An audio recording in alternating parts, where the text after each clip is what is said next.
Hello అండి అందరికీ ఈరోజు ఇది ఒకే వీడియోలో రెండు కూరలు అనమాట. ఒకటి తోటకూర వేపిడి, ఇంకోటి తోటకూర కాడలు వంకాయ కోడిగుడ్డు పులుసు అనమాట. ముందుగా ఒక బాండి పెట్టుకుని దాంట్లో 7-8 టేబుల్ స్పూన్లు ఆయిల్ వేసుకుని ఉడకపెట్టిన గుడ్లు ఘాట్లు పెట్టుకుని కొంచెం పసుపు వేసి ఎర్రగా వేయించుకోవాలి. ఘాట్లు పెట్టకపోతే గుడ్లు పగిలిపోతాయి కదా. ఇలాగ ఎర్రగా వేయించేసుకుని తీసేసుకోవాలి పక్కకి.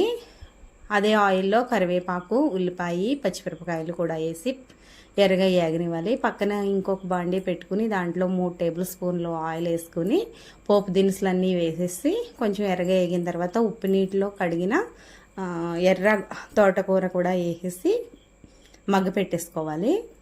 నాది వాయిస్ కొంచెం జలుబు చేసి ఒకలా అయిపోయింది, అయినా అలాగే వీడియో డబ్బింగ్ చెప్తున్నాను. బాగాలేదు, ఏమనుకోవద్దు. ఇలాగా వంకాయ ముక్కలు, అలాగే తోటకూర కాడలు, టమోటా వేసేసి కొంచెం సరిపడా ఉప్పు, కొంచెం పసుపు కూడా వేసేసి ఒకసారి తిప్పేసి 5-6 నిమిషాలు మగ్గు పెట్టుకోవాలి చిన్న మంట మీద. ఈ పక్కన తోటకూర కూడా వేసేసాం కదా, నీరు వస్తుంది, ఆ నీరుతోనే మగ్గిపోద్ది. కొంచెం పసుపు, సరిపడా సాల్ట్ వేసేసి మూత పెట్టేయాలి. ఒక 5-6 నిమిషాల పైనే మగ్గ పెట్టేసుకోవాలి.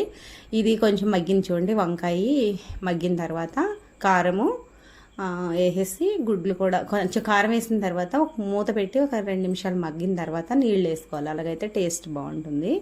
గుడ్లు వేసేసి పులుసు ఇగురికి సరిపడా కొంచెం ఒక చిన్న గ్లాసు వాటర్ వేసేసుకుని దీనికి పులుసు వేయమన్నమాట. కొంచెం వెల్లుల్లి, జీలకర్ర కొంచెం కచ్చపచ్చగా దంచేసి వేసేసుకుంటే బాగుంటుంది. ఈ తోటకూర కూడా మగ్గిపోయింది చూడండి, నీళ్ళన్నీ ఇంకిపోయినాయి. ఇప్పుడు కొంచెం చిటికెడు కారం వేసేసి ఒకసారి మూత పెట్టేసి నీళ్ళంతా ఇంకిపోయిన తర్వాత బంద్ చేసేసుకోవడమే. ఇక్కడ కూడా జీలకర్ర, వెల్లుల్లి కూడా రుబ్బింది మనం దంచింది వేసేసి ఒకసారి తిప్పి ఇంకొక 2 నిమిషాలు ఉడికిన తర్వాత లాస్ట్లో కొత్తిమీర వేసేసి దించేసుకోవడమే. చాలా టేస్టీగా ఉంటుంది.